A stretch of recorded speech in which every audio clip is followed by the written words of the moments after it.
O meu nome é Alex, eu sou professor na área de Geografia no Desafio.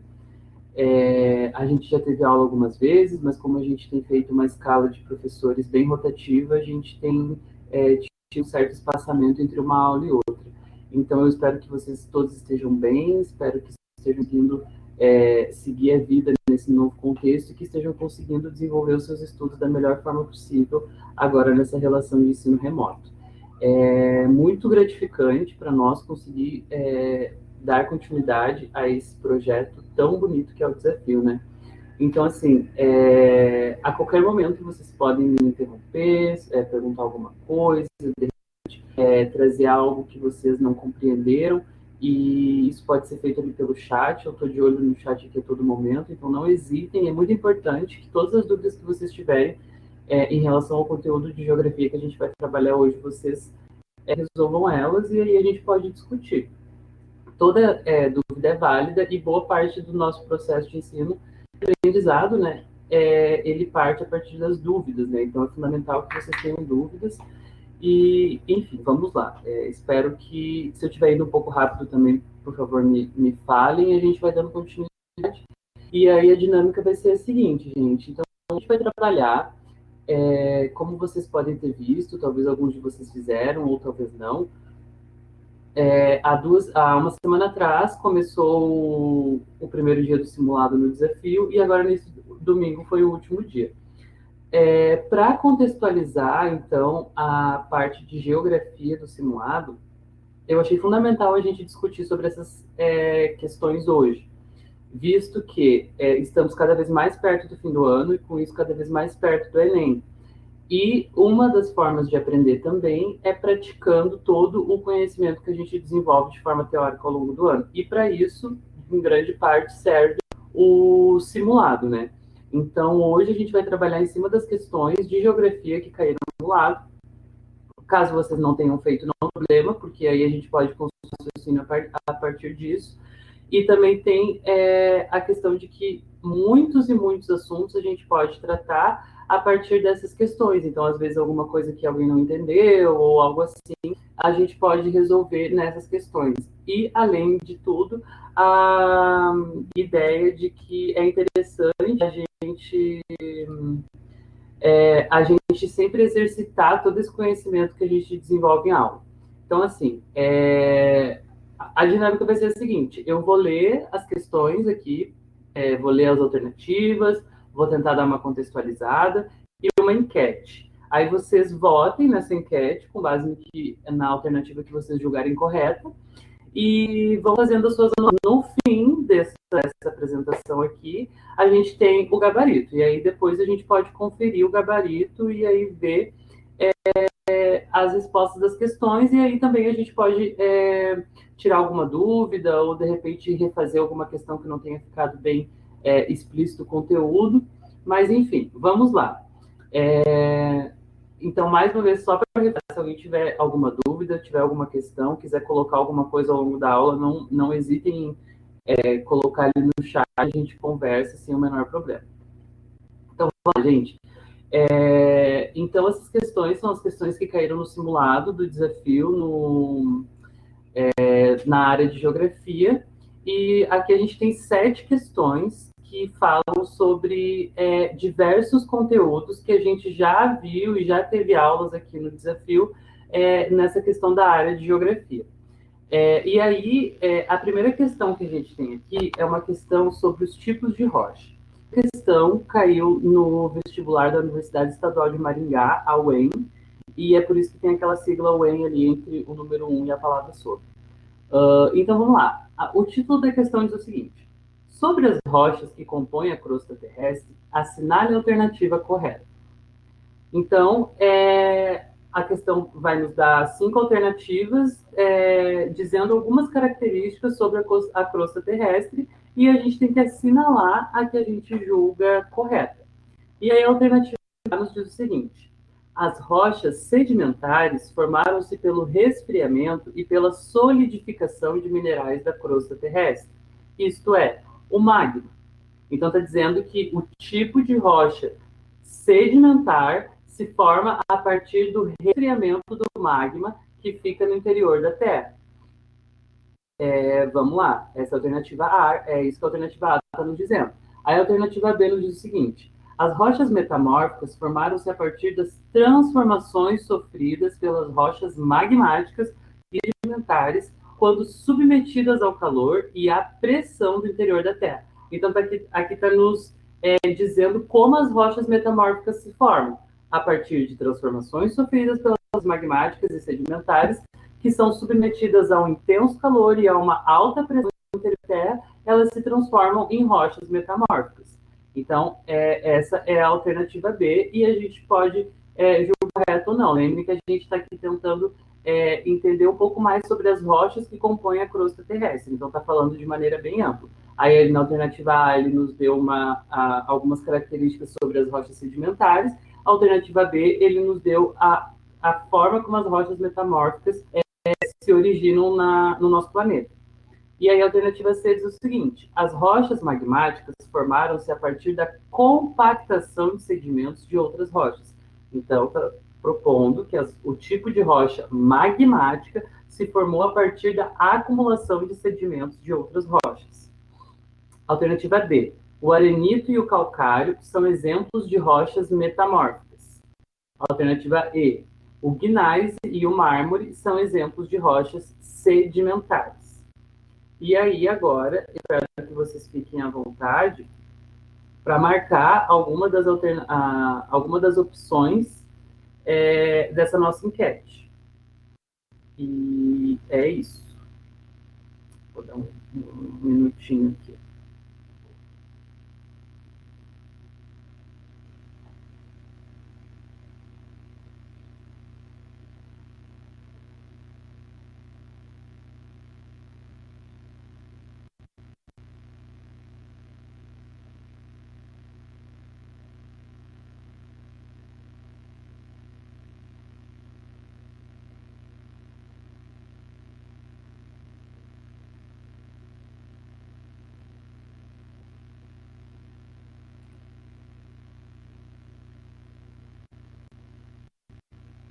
Tá.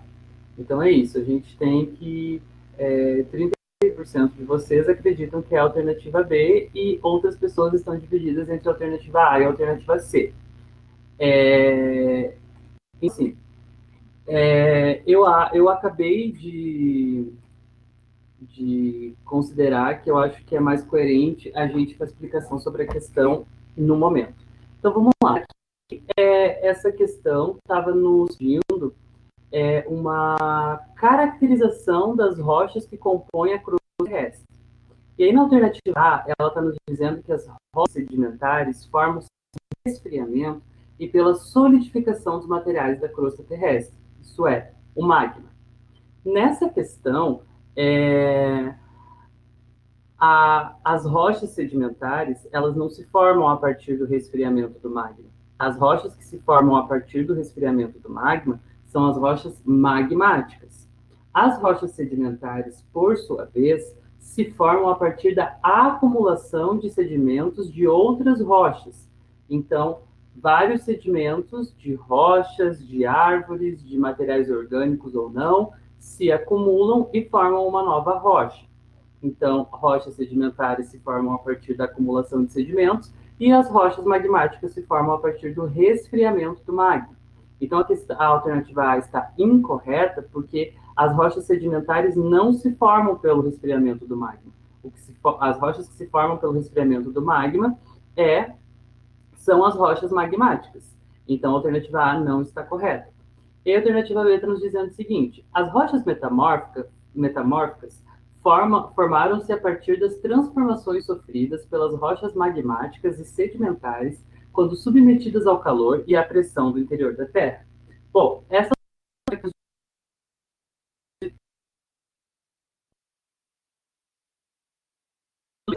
como na nossa sobre são rochas que se formam quando uma rocha magmática ou uma rocha sedimentar está submetida a uma alta temperatura e a uma alta pressão no interior da Terra. Isso faz com que essa rocha, que antes era magmática ou sedimentar, sofra um processo de transformação nas suas propriedades químicas. essa transformação nas propriedades químicas dessa rocha, que antes era magmática ou sedimentar, agora se forma uma rocha metamórfica. Então, a formação de metamórfica tem relação direta com as transformações que ela sofre no interior da Terra. Então, a alternativa B, tudo que está descrito é correto. Mas vamos ver o que as outras alternativas nos dizem também. Vamos lá. As rochas magmáticas formaram-se a partir da compactação de sedimentos de outras rochas. Então, a gente já viu que não ali na questão A, na alternativa A, né? Que a gente viu que as rochas magmáticas formam a partir do resfriamento do magma e as rochas sedimentares a partir de compactação de sedimentos. Então, a C também está incorreta. E aí a D está dizendo que o arenito e o calcário são exemplos de rochas metamórficas. Esse está errado também, porque o arenito e o calcário são exemplos de rochas magmáticas. E aí a E está dizendo que o gneiss e o mármore são exemplos de rochas sedimentares. Isso também está incorreto, porque tanto o gneiss como o mármore são rochas metamórficas, que se formam a partir das transformações das propriedades químicas que ocorrem no interior da Terra. Então, resposta para essa questão 1, alternativa B. Sobre as rochas que compõem a crosta terrestre, podemos afirmar que rochas metamórficas formaram-se a partir das transformações sofridas pelas rochas magmáticas e sedimentares quando submetidas ao calor e à pressão do interior da Terra. Maravilha. Se alguém tiver ficado com alguma dúvida aqui, por favor, se manifeste. Do Cário, eu vou seguindo aqui para a questão 2.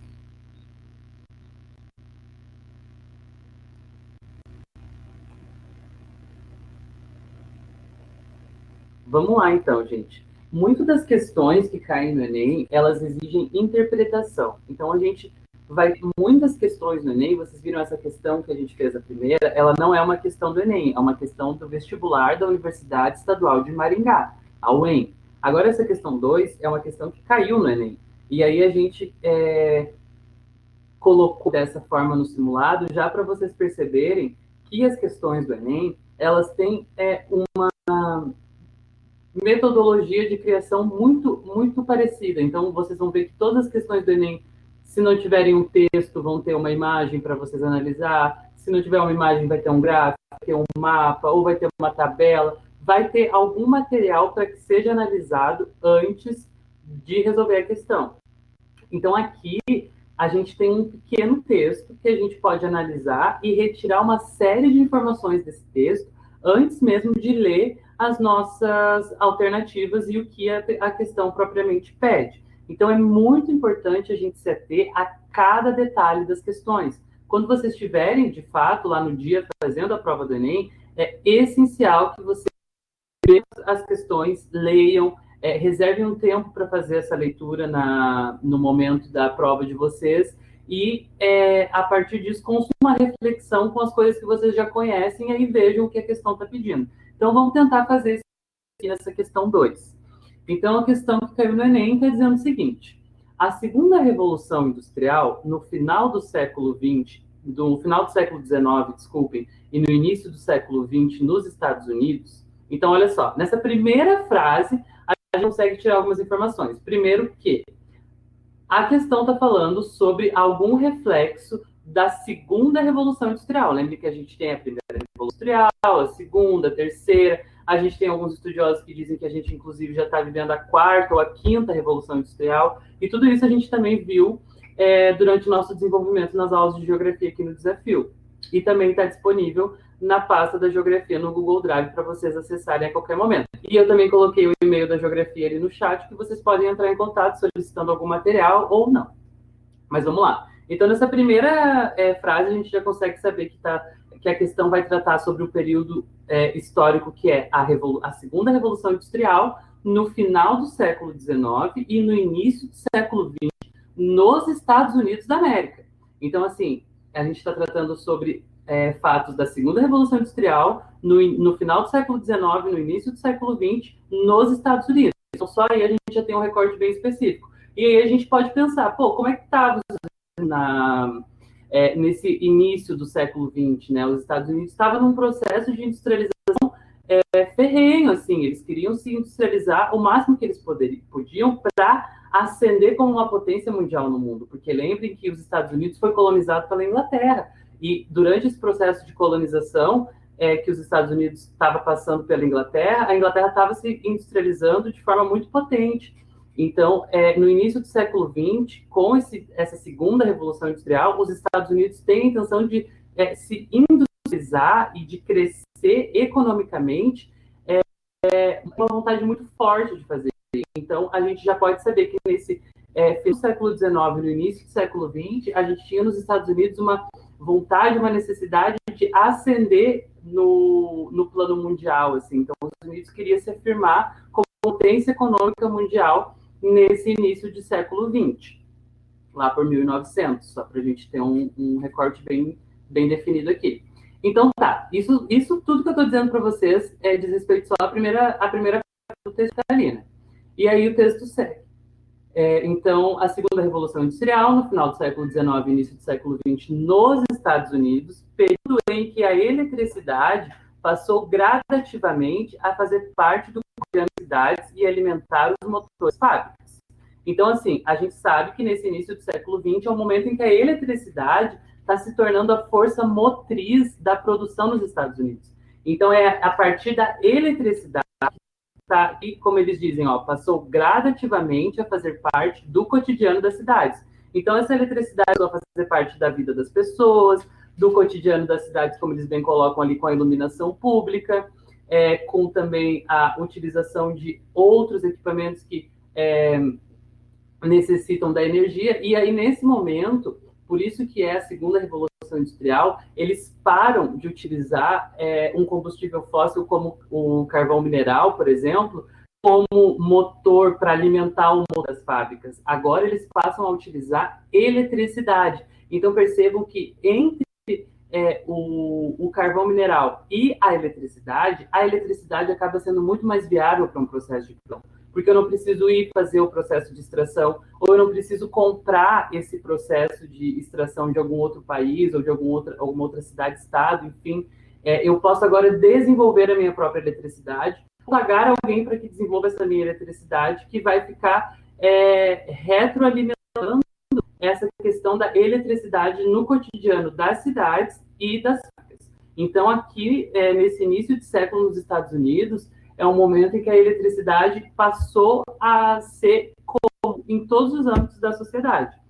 Então, ali, nesse momento, a eletricidade começou a fazer parte do cotidiano das cidades e a alimentar os motores das fábricas.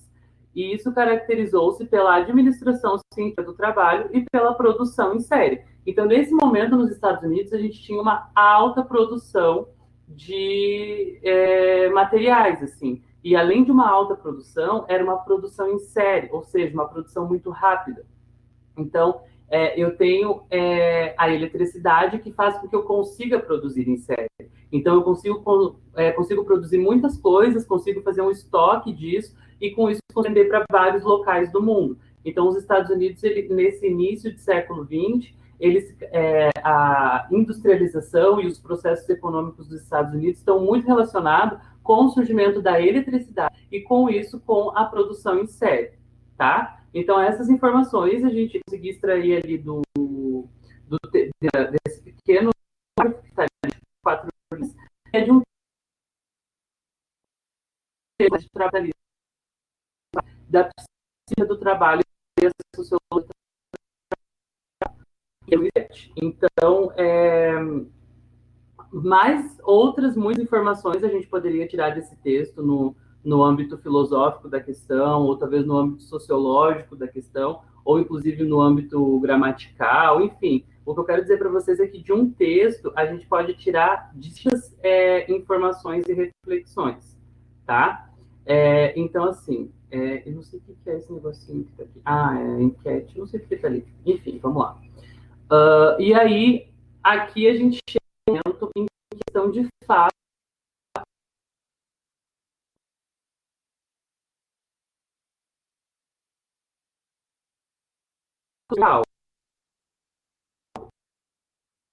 ele nome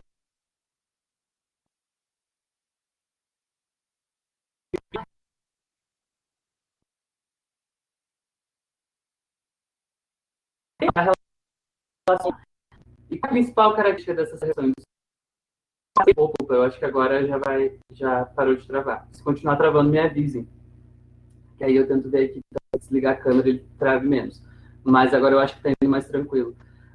Então, assim, ali a gente já sabe que ele está falando o espaço geoeconômico e uma revolução, que qual é essa revolução? A segunda fase da Revolução Industrial, que está lá no nosso título. Então, que bom, Tânia. Então, enfim, e aí, com o que essa revolução está relacionada, né? Então, o que estava acontecendo, o que surgiu no mundo naquele momento, fora a eletricidade, que fez que essa revolução fosse possível no modo de produzir. Pensem no modo de produzir. Aí a alternativa A nos diz o seguinte: proliferação de pequenas e médias empresas que se equiparam com as novas tecnologias e aumentaram a produção com o aporte do grande capital. Alternativa B, técnica de produção fordista que instituiu a divisão e a hierarquização do trabalho, em que cada trabalhador realizava apenas uma etapa do processo produtivo. Alternativa C, passagem do sistema de produção artesanal para o sistema de produção fabril, concentrando-se principalmente na produção têxtil destinada ao mercado interno. Alternativa D, independência política das nações colonizadas, que permitiu igualdade nas relações econômicas entre os países produtores de matérias-primas e os países industrializados. Alternativa E, constituição de uma classe de assalariados que possuíam como fonte de subsistência a venda de sua força de trabalho e que lutavam pela melhoria das condições de trabalho. Então, essas são as questões que a alternativa nos coloca. E lembrem que a gente está falando aqui sobre uma forma, um modelo de produção em série.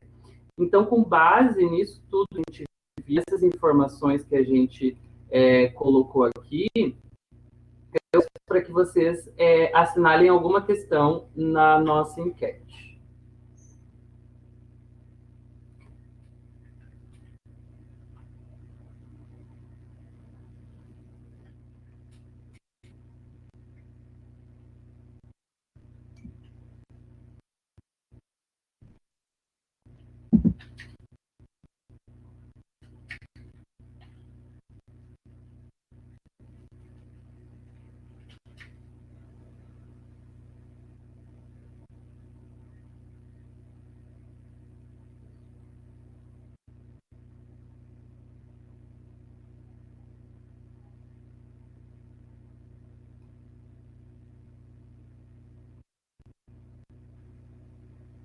Ótimo. Então, vamos aqui analisar essa nossa questão. Vamos lá.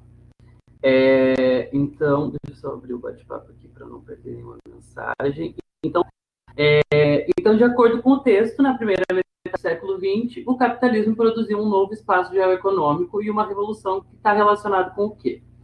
A proliferação de pequenas e médias empresas que se equiparam com as novas tecnologias e aumentaram a produção com o aporte do grande capital.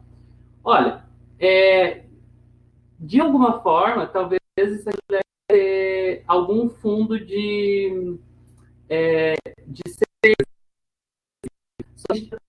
ali no texto, ele estava falando sobre produção em série.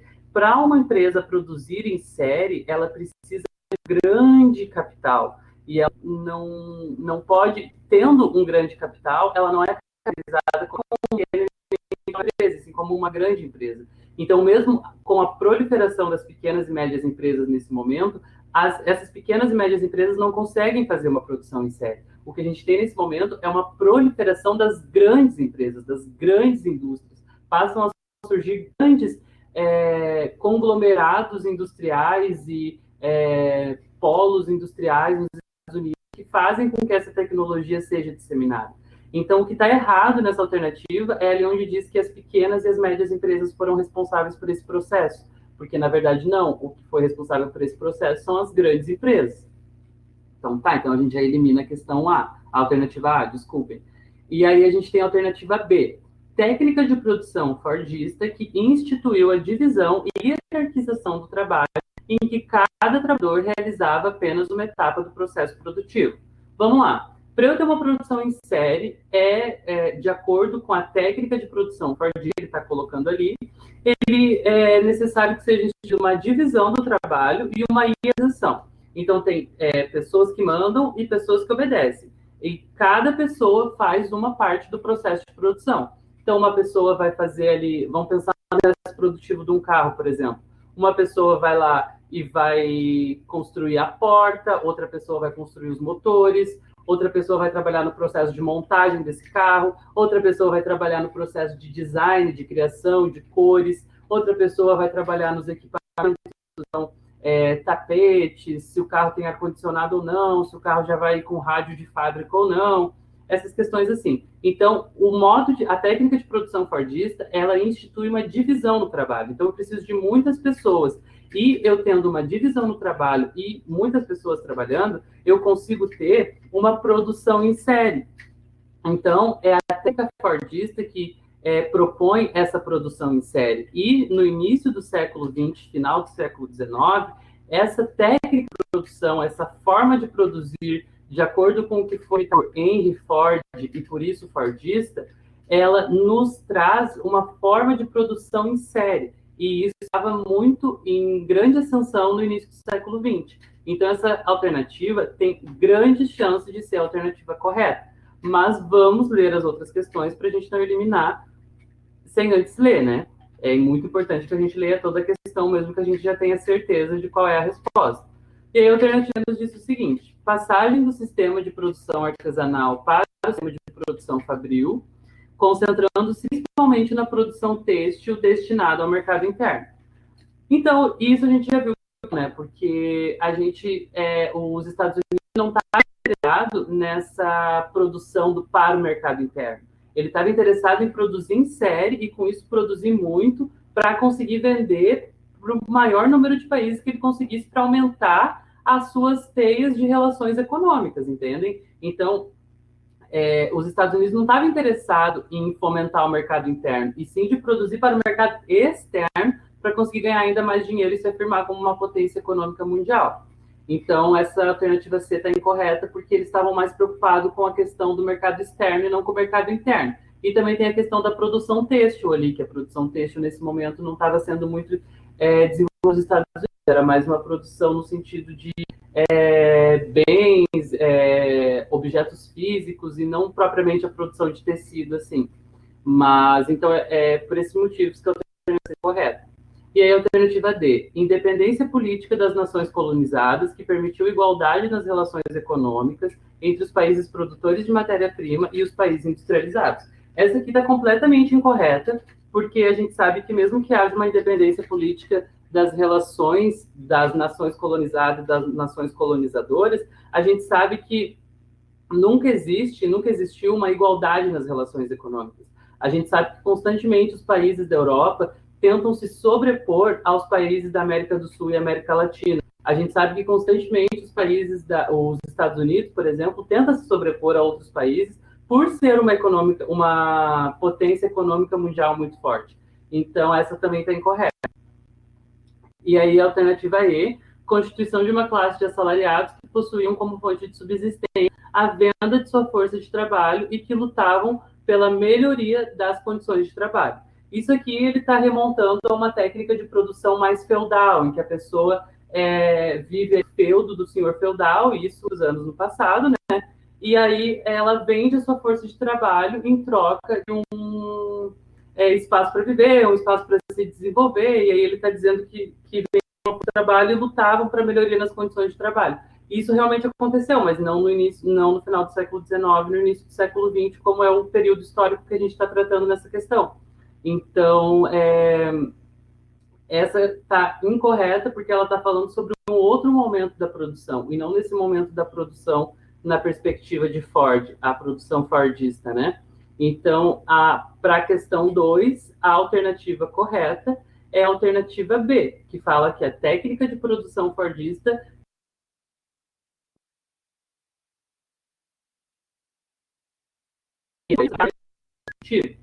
essa perspectiva fez com que as produções de série, com o advento da eletricidade, fossem ainda mais possíveis. Então, é nesse sentido que a segunda revolução industrial ocorreu.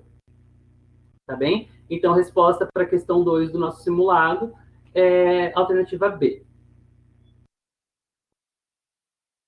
Seguimos aqui, minha gente. Eita, tem uma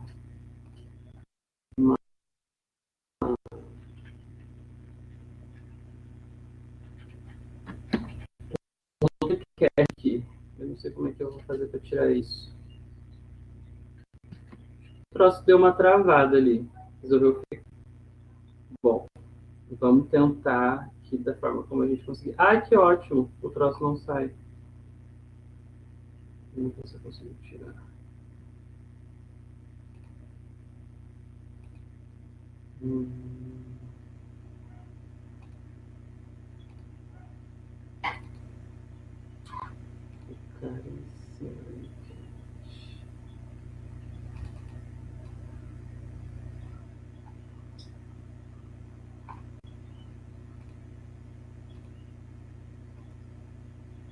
Gente, só um segundo que eu tô tentando tirar a enquete daqui.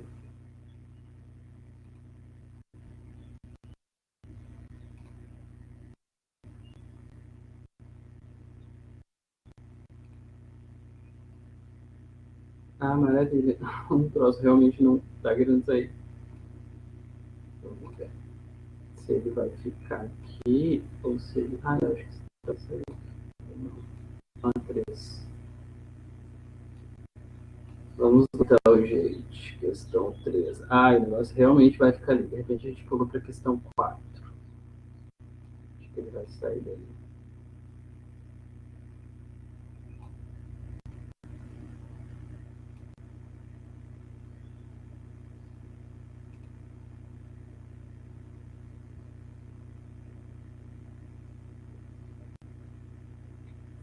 Tá, vamos pular aqui para a questão 4, então, gente. Que aí aqui na questão 4 a gente não tem a enquete ali. Eu acho que deu uma travada na plataforma e aí o negócio não saiu. Mas não tem problema, a gente pula para 4. Vamos lá, então. Assim, gente, essa questão 4 é uma questão que caiu no vestibular da URI. Caiu, então, no vestibular da Universidade Federal do Rio Grande do Sul, que fica em Porto Alegre. E aí está falando sobre o seguinte: em relação ao processo de urbanização brasileiro, é correto afirmar que... Então, está nos pedindo alguma informação sobre o processo de industrialização no Brasil. E aí ele nos coloca ali as questões. A. Ele apresenta acentuada concentração espacial, formando grandes aglomerados urbanos. Então, está dizendo que em alguns lugares existem grandes aglomerados urbanos no Brasil e, por isso, se formam muitas concentrações espaciais, concentrações locais em que vivem muitas pessoas. Alternativa B. Os problemas ambientais urbanos em todos os grupos sociais com as mesmas intensidades. Alternativa C. O crescimento acelerado das cidades é acompanhado de melhorias nas condições de infraestrutura urbana. Alternativa D. A expansão urbana avança em grandes áreas sem transgredir a legislação vigente que dispõe sobre a ocupação do solo urbano. Alternativa E. O fluxo migratório pendular é fundamental no crescimento populacional das cidades brasileiras. Tá. Eu não vou colocar a enquete agora, porque eu tô com medo que a enquete não saia mais dali de novo. Mas vamos lá. Vamos ver então aqui. Ela está nos pedindo uma caracterização sobre o processo de urbanização no Brasil.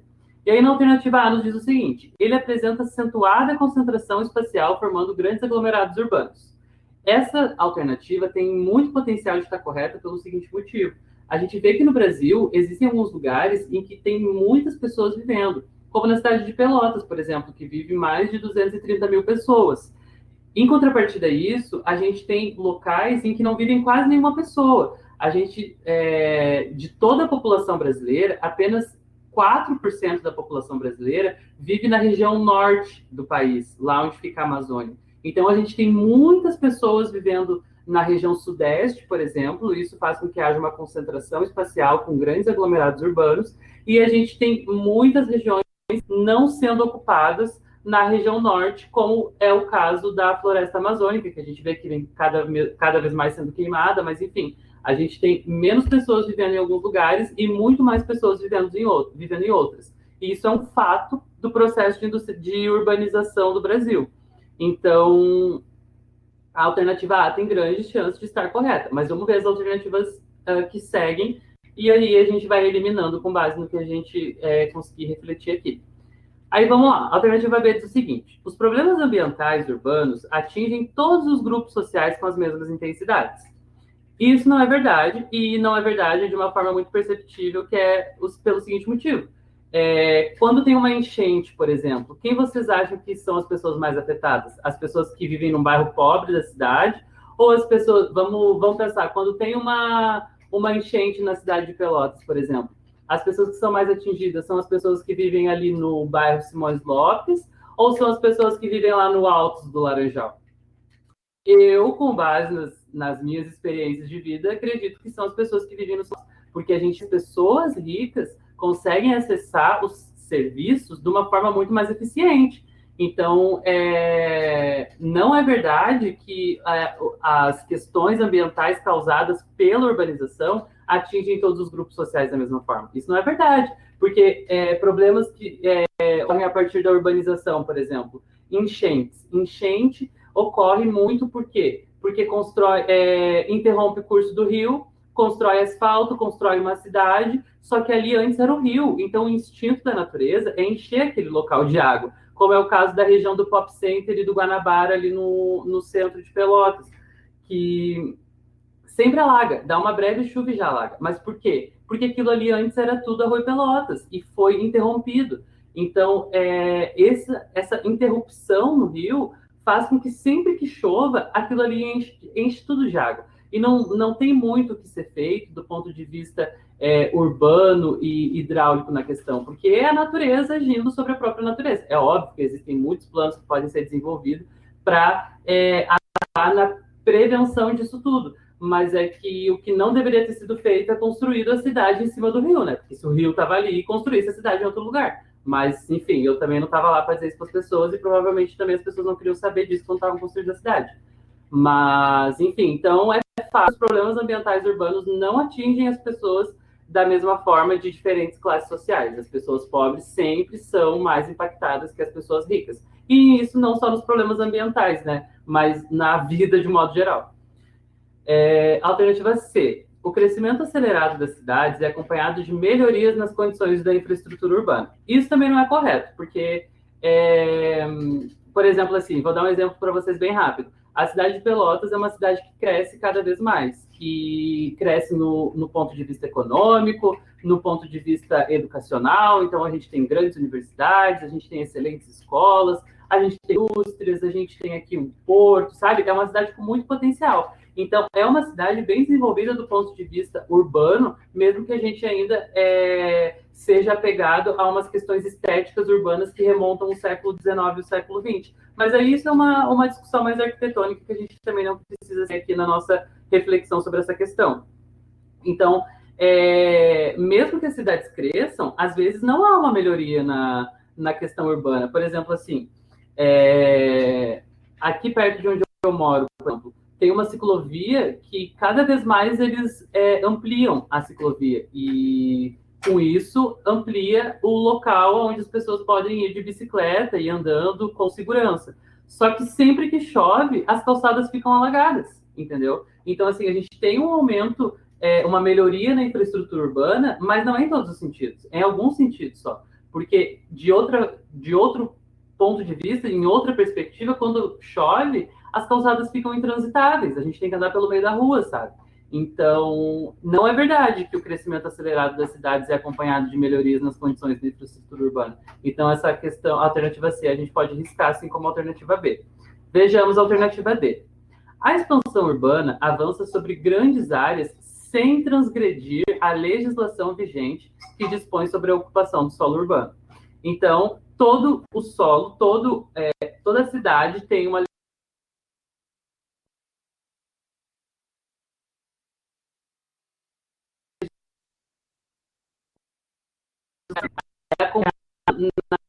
que o pede, né?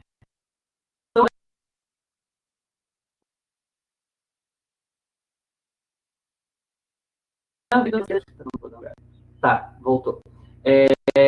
verdade, a gente tem um avanço de grandes cidades e o avanço de grandes empreendimentos urbanos que não respeitam muito a natureza ou a história da natureza. Na verdade, a gente tem a destruição da natureza para o avanço dessas questões. É óbvio que a gente precisa que as cidades avancem, que a gente precisa ter uma infraestrutura cada vez mais adequada para o nosso modo de vida. Mas a gente também tem que respeitar as legislações que existem. E isso não é feito em muitos lugares. Tanto é que hoje a gente só tem 7% de toda a Mata Atlântica original no nosso território. Então, isso é um reflexo da não consideração das legislações dos solos urbanos. Então, a alternativa D também está incorreta. Alternativa E. O fluxo migratório pendular é fundamental no crescimento populacional das grandes cidades brasileiras.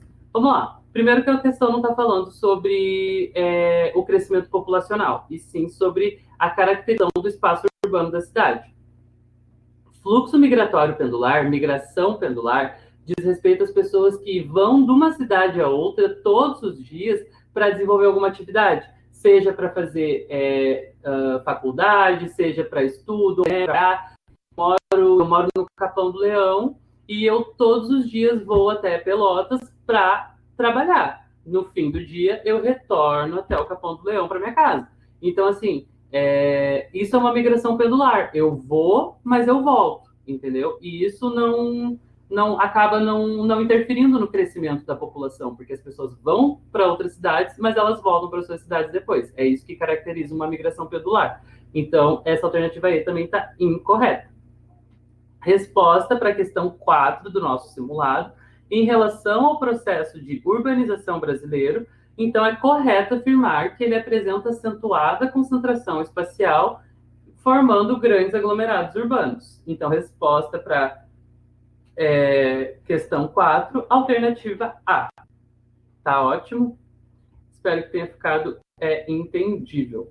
A gente tem mais 10 minutinhos, eu vou passar aqui para uma próxima questão. Se alguém quiser perguntar alguma coisa, que se coloque. No mais, eu vou seguindo o baile aqui. Vamos lá, então. Essa é uma questão bem rapidinha também. E aí diz o seguinte: de modo geral, os espaços geográficos cujo clima é influenciado pela maridade apresentam. E aí, assim, agora já vamos voltar o nosso raciocínio lá para as nossas aulas de climatologia. Lá para quando a gente estava tentando compreender como que o espaço geográfico se organiza a partir dos climas. E a gente sabe que tem alguns climas influenciados pela maritimidade. São influenciados pelas águas oceânicas, pelo oceano, maritimidade, mar, oceano. Então, é isso aí. E a questão está nos perguntando o seguinte: de modo geral, os espaços geográficos cujo clima é influenciado pela maritimidade apresentam, vamos lá, menor amplitude térmica anual. E aí, assim, gente, quais são os espaços que o clima é influenciado pela maritimidade? Regiões de praia, locais como Cassino, na cidade de Rio Grande, regiões próximas aos oceanos, entendem? São os espaços geográficos em que os climas são influenciados pela maritimidade, que são regiões próximas aos oceanos e também um pouco afastadas, mas as regiões mais próximas aos oceanos sofrem mais influência dessa questão da maritimidade. E aí, a alternativa A diz o seguinte: menor amplitude térmica anual. Amplitude térmica é a mudança de temperatura num determinado dia. Tipo assim, hoje o dia começou com 10 graus, ao meio-dia marcou 40 graus e às 8 da noite marcaram 2, 3 graus, por exemplo. Isso exemplificando, tá? Estou falando hipoteticamente. Essa mudança na temperatura ao longo do dia é o que a gente define como como amplitude térmica. E aí ali está sobre a amplitude térmica anual. Então, a diferença climática durante um ano num determinado lugar. E aí ali está dizendo que os climas que são influenciados pela maritimidade, eles apresentam uma menor amplitude. Então, há uma menor mudança de temperaturas ao longo do ano. E isso é complicado porque quando a gente tem uma influência da maritimidade, a gente tem a influência de muita umidade, de muitas massas de ar frias que se encontram com as massas de ar quente dos oceanos, e isso causa mudança de temperatura a todo momento. Então, se vocês virem quando vocês estão na praia, por exemplo, às vezes de manhã tá bem friozinho, e aí ali a partir das 10 até umas 3, 4 da tarde já fica mais calor, e aí a partir das 4, em alguns dias, é inclusive impossível tu ficar na beira da praia, porque é muito frio. Então, essas regiões que são influenciadas pela maritimidade, elas apresentam uma grande amplitude térmica. As temperaturas sempre estão mudando. Às vezes tu tá na praia e do nada vem chuva, e do nada vem um frio, e aí já passa essa chuva e esse frio, e vem um calor intenso. Então, as regiões que são influenciadas pela maritimidade têm uma grande mudança, uma grande amplitude térmica. Então, a alternativa A está incorreta. A alternativa B, chuvas escassas e mal distribuídas durante o ano. Não é correta, porque as regiões que são influenciadas pela maritimidade têm uma grande quantidade de chuva quase o ano todo. Se vocês forem passar o veraneio na praia, passarem 15 dias em qualquer praia, vocês vão ver que em alguns desses dias certamente irá chover. Porque muita água, e aí aquela água toda é evaporada, como a gente já viu é, no processo do ciclo da água. Então, as chuvas não são escassas e nem mal distribuídas. Na verdade, elas são abundantes e praticamente o ano todo chovendo, nas regiões que são influenciadas pela maritimidade. Então, a alternativa B está incorreta. Alternativa C, maior amplitude térmica anual. Então, ali, essa daqui tem bem uma questão de pega-ratão, assim, porque se a gente entende que não é menor amplitude térmica anual, como está dizendo na A gente poderia achar que é maior amplitude térmica, então. Então, que a gente tem uma grande mudança nessas temperaturas. E realmente tem uma grande mudança nessas temperaturas. Só que não é uma grande mudança para ser considerada a maior amplitude térmica mundial. Lembre que a gente tem lugares como Porto Alegre, por exemplo, que às vezes está, sei lá, marcando quase uma sensação térmica de 50 graus e às vezes as pessoas estão congelando na rua, sabe? E então as amplitudes térmicas elas não são relacionadas muito com as regiões que são influenciadas pela maritimidade, porque elas recebem mais influência de questões como a urbanização, a poluição, essas coisas assim. Então a alternativa está incorreta por causa disso também. Se tiver ficado confuso, por favor, me fala que eu tenho explicado de uma outra forma. Então a alternativa C está incorreta. Alternativa D, maior quantidade de dias chuvosos e de nevoeiros.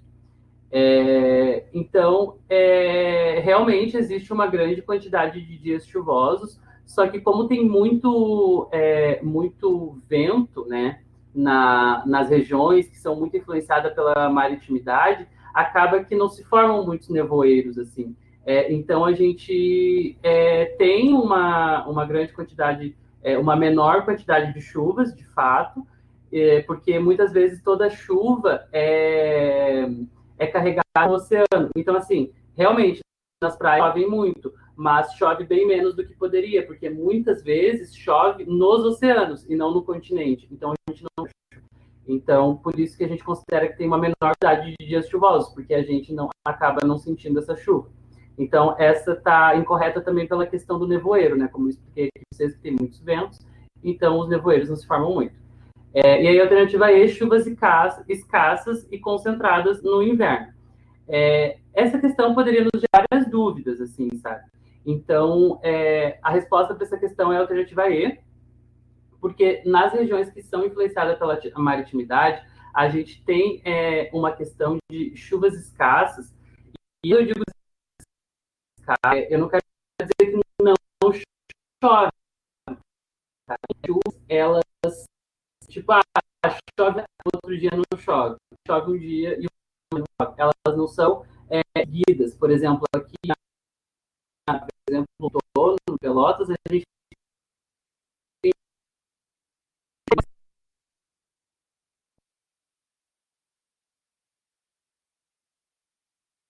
são mais encontrados no inverno, porque aí no inverno a gente tem um encontro de frentes frias que vêm do continente e frentes frias que vêm do oceano que se encontram e precipitam em forma de chuva. Então, a resposta para a questão 5 é a alternativa E.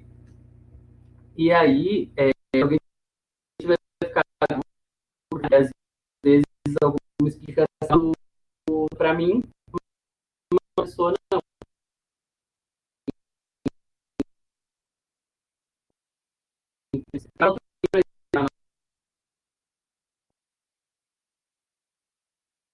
Nossa,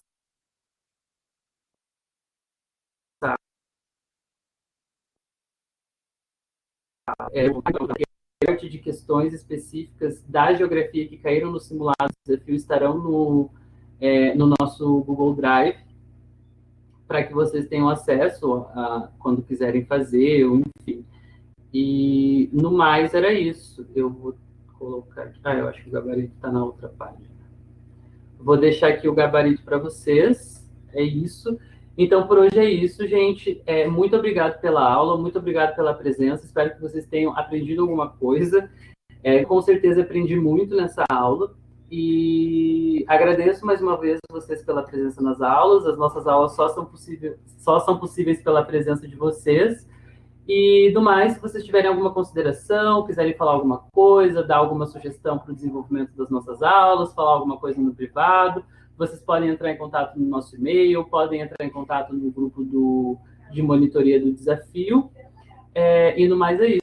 Obrigado, uma boa noite para vocês e até a próxima aula.